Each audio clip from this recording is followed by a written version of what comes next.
Greetings and salutations, everybody. Welcome to another little retro review here. Now, a few years back, I went through a large collection of Hammer films, starting with this box set here, where I had decided to put up one video per film every single week. So there's 20 of them in this. So that was 20 weeks, one video every week for every film in this set, even if it was one that overall I didn't really care for. Now, that was a bit difficult because not just were some of those titles just kind of so-so, but keeping up with a schedule like that when I was still within that first year of the channel. Now, it of course really opened up my eyes to some other works that had kind of been missing from the horror and thriller genre. But it also got me a lot of new subscribers who were really interested in that kind of content. So even last year when I started going through the Elvira's Movie Macabre Coffin collection from her 2010 season, had a similar effect for a bit, lots of new subscribers, high view counts, and I believe one of them is still my second highest viewed video ever. Now, while I am still working my way through this other set slowly, and there are several more Hammer and even like AIP, Roger Corman kind of films I want to get to, one area which I haven't really dipped my toe in since checking out the Creature from the Black Lagoon back in March of 2023, so almost 2 years ago, is Universal Classic Horror. Now, I've had this boxed set here for about 10 years, maybe a little bit longer, and it occurred to me that there are still a few titles in here which I haven't watched yet, those being The Invisible Man, The Wolfman, and The Bride of Frankenstein. Now, all three of those I know I'd seen sometime way back, so long back though that I really have no memory of it, so I decided to hop back in, as although I do want to put up some longer content, more in-depth thoughts about the films I enjoy and why I want to share them, I still like doing these quick 5 to 7 minute videos from time to time, the quick, hey, I like it because of these reasons, check it out kind of video. So with that, and after this very long introduction, I finally checked out The Bride of Frankenstein from 1935, 4 years after the original Frankenstein, and inspired by parts of the book which weren't put into the film initially, and then kind of written out as like a separate story of sorts. Basically, like many films from books, especially it seems back then, Frankenstein was chopped up, trimmed, and put back together for the screen, similar to how he was chopped up and trimmed and put back together and brought back to life. But anyways, so the portion from the book which briefly involves this bride was left out, so it seems like they just used that opportunity to make a new story, for which the synopsis is as follows. Mary Shelley reveals the main characters of her novel survived. Baron Henry Frankenstein, goaded by an even madder scientist, builds his monster a mate. Now, this is an interesting opening as it mentions Mary Shelley, the author of Frankenstein, revealing more about the characters of her book, and we then get to kind of see all of this on screen, almost like she's introducing what else there is to this story. Now, this one takes place right at the end of the first film.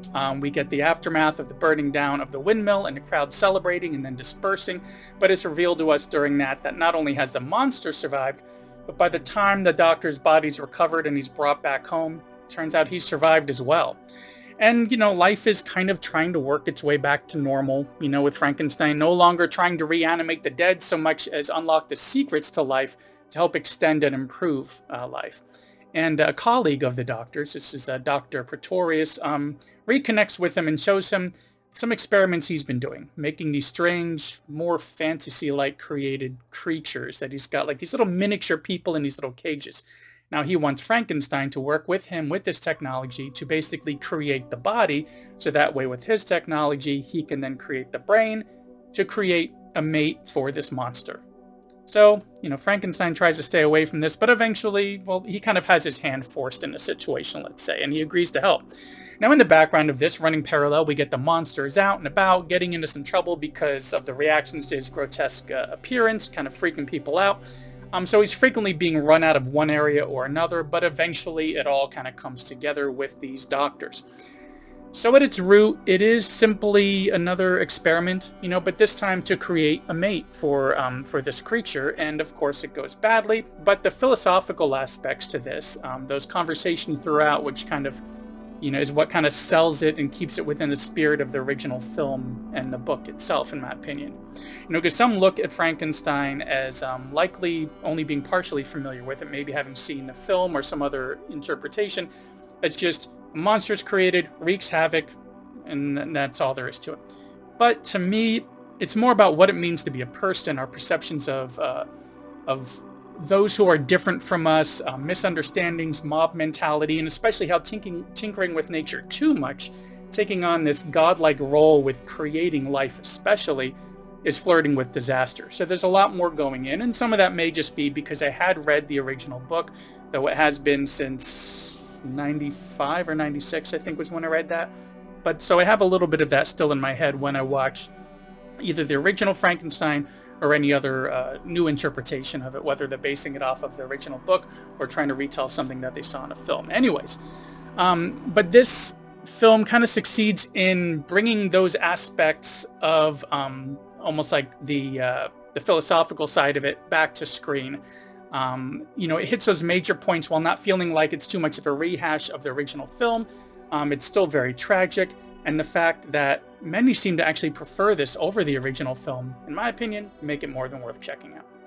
And speaking of checking out, thanks for checking out this quick little video here for The Bride of Frankenstein from 1935, which at the time of this video is available on paid rental, which is strange because Universal owns it, so it's Comcast Universal. I don't know why they don't put it on the Peacock app, which they own, but it's also available on discs, such as this box set that I checked out. Like I said, if you like the original Frankenstein at all, you may also be one of those who like Bride of Frankenstein a little bit better. For me, they're about even. They're different enough from each other.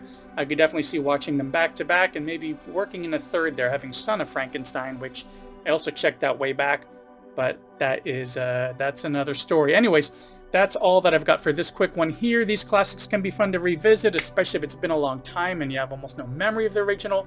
They're a nice break from newer films, though sometimes when used to newer films, after a long break from this older style, it can take a bit to kind of get back into it.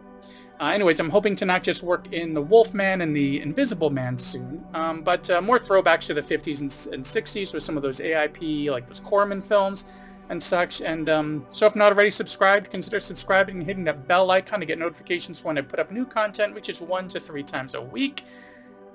If you like this, give me a thumbs up. Be sure to share all that fun stuff, and I will see you in the next one.